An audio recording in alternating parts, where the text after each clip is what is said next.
Good afternoon and welcome back to Hampshire. I thought we'd give a rundown on some of the things I've found now that we're back from Scotland and I've had a chance to clean them up.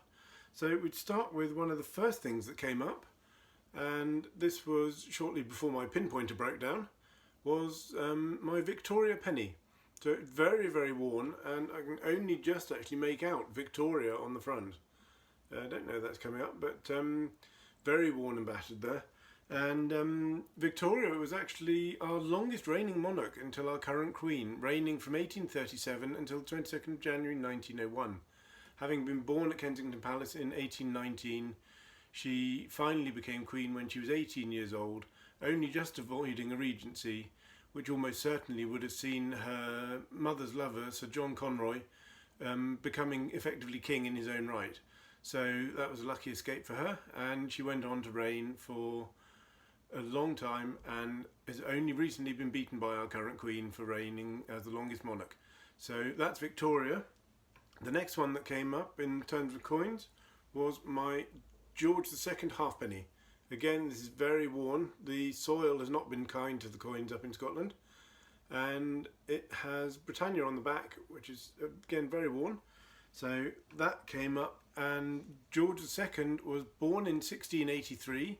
He was actually the most recent British monarch to be born outside of the United Kingdom, and he reigned from 1727 up until 25th of October 1760. And as well as being the most recent British monarch to be born outside of the UK, he was actually the last British monarch to lead an army into battle. And that was on the 27th of January 1743 at the Battle of Dettingen. So there's a little bit there on George II. My personal favourite find that came up of the day was my dandy button. Made of pewter, nothing on the front in terms of decoration, but almost certain in its day probably would have been gold plated and very highly polished. So the dandies, of which Beau Brummell was probably the most famous, were well known for their colourful and flamboyant dress sense, with big, highly polished buttons and very colourful waistcoats and coats, and would certainly have been a well-known sight around London and Scotland in the late 1700s, early 1800s. Then finally we'll go through the most ornate of my wardrobe finds. This is the, I would say, phoenix-headed D-shaped drawer pull. So a little bit of ornamentation on there. I haven't been able to get a date on this, so anybody has any suggestions, leave a comment down below.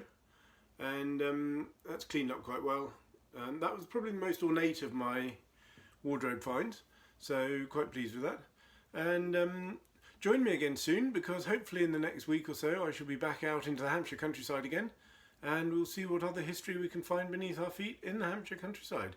So until then, keep well, keep safe, and I look forward to seeing you again soon. Thank you very much. Bye bye.